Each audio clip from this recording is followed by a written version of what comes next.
But what I really want you to know about me is that I'm recovering from a fixed mindset.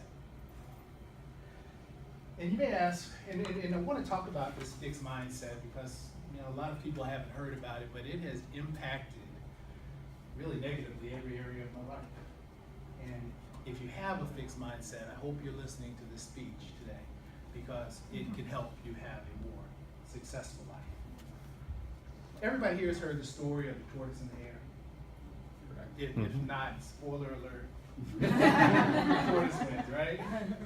So the moral to the story is that if you're born a little slow, if you're not extremely talented in something, that if you persevere, you persist, you work really hard, you can win. The problem is nobody wants to be the tortoise, right? We all want to be born, or we envy people who are born with traits, right? We envy people who are, smart or beautiful or tall. And we don't want to work that hard, at least in our culture. As a matter of fact, if you were born and had the opportunity on the day you were born to give select attributes, like if you could be tall or smart or rich, how many people would say, nah, I want to work a little harder?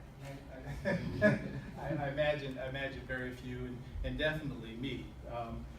Many people with a fixed mindset have, gone out to play tennis and hit the ball for an hour across the fence and say, you know what, I'm not going to do this anymore. As a matter of fact, for me, it was golf. I decided I was going to teach myself how to play golf. I'm going to go to the driving range, and I got a club, and got some balls, and after about 30 minutes, I had enough grass to create my own siding.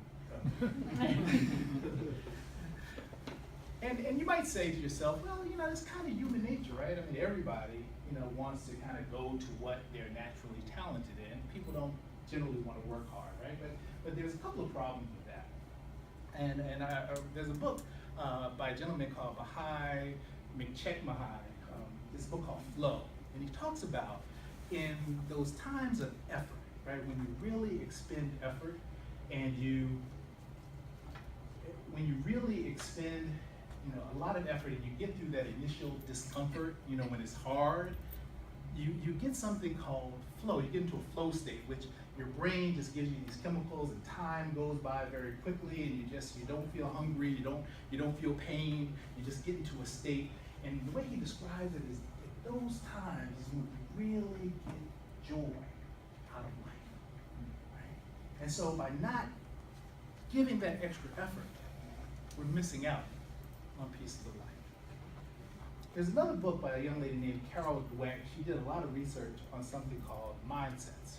And she talked about folks with fixed mindsets, and she also coined the term the growth mindset, and I'll explain. So the fixed mindset is someone who says, these are the things that I'm good at, and this is what I'm gonna do. And that's why I realized after I read that book that this is me, right? I did so much better in college than I did in high school. And I never really understood why until I read this book. And it talked about, in college, you can drop classes, you can select your major, you can say, okay, I'm good at this, so I'm gonna do this, I'm not gonna try so hard, or if I'm struggling in a class, I can just drop that class, right? And so that's why I did a little better in college, and I think that, affects a lot of people.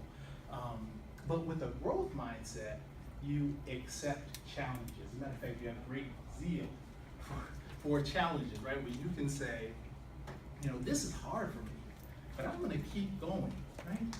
And what she found in her research is that people who have that attitude do much better in life, believe it or not. You would assume that people who were born naturally smart or good looking or wealthy would have happier lives.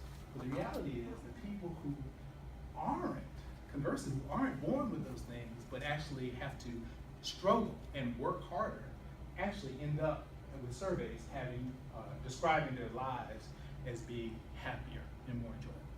So my point to you today is, if you have a fixed mindset, if anything I've said to you kind of rings a bell or I've stepped on some toes, maybe re-examine, how you live your life and how you accept challenges, and actively grasp challenges, because it's in those challenges and in that persistence that life is lived, and you get joy, and you also increase your chances to have a more successful life. Thank you very much.